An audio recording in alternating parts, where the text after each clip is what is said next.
صباح الخير. فقت بكامل النشاط الصبحيات فقررت اني نملي بعد شوي. رجعت فقت هالمرة على الاكيد، فتحت البرداية مثل الاجانب، ظليت نص ساعة مش قادر اشوف بعيوني. المهم فت على الحمام وشو بدكم بباقي التفاصيل يعني. قلت خليني اعمل قهوة واشرب لحالي بلا ما شرب الغاز معي هاي المرة، فظليتني عم راقبها احسن مدفور. رجعت قلت خليني شربه شوي، حرام احسن بتطلع بعين الصغير.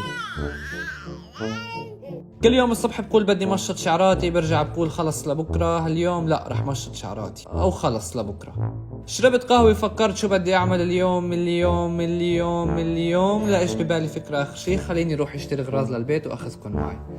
بعرفش ليش اخذت الكرسي، بس انه على فكرة نسيت اجلي القهوة فامي رح تجليني. فت على الخزاني، لبست توعية اللي كنت لابسهم امبارح وطلعت على الاسانسير، فهلا راح اترككم مع فقرة مراية الاسانسير.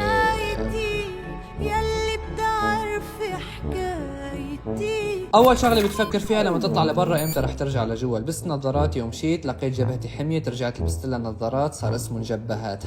بايخه. المهم كبست الكبسه اللي ما بتعمل شي، ورجعت وقفت الطريق كلياته بحركه ناروتو. لقيت باص بس ما كان يطالعني لانه بعيد عن الموقف. ليك وين الموقف؟ المهم مشيت على الموقف، رجعت اخذت تاكسي، قلت له لوين بدي روح. سيتي سنتر. شكله بيغني راب. خلاص شو بدنا بالعالم. احلى شغله بالتاكسي انه انتم رفقاتك ما بتتقاتلوا على الشباك، لان كلكم رح تتفرجوا على العداد. اخذت عرباية وشفت دجاج باوضاع غير لائقه، لقيت شغلات ما لهاش طعمه، خياره عامله حالها موزي، في سراي على كل اللي بده بكارفوره، في مقدوس. بعد ما اخذت الاغراض اللي بدي اياها وصلت على الكاشير، ساعدني رفيقي كاراتشي دولبار بحط الاغراض يرباك على برينجلز. المهم هوني جينا للحظه الحساب. المهم دفعت الحساب وصلت على البيت وباي.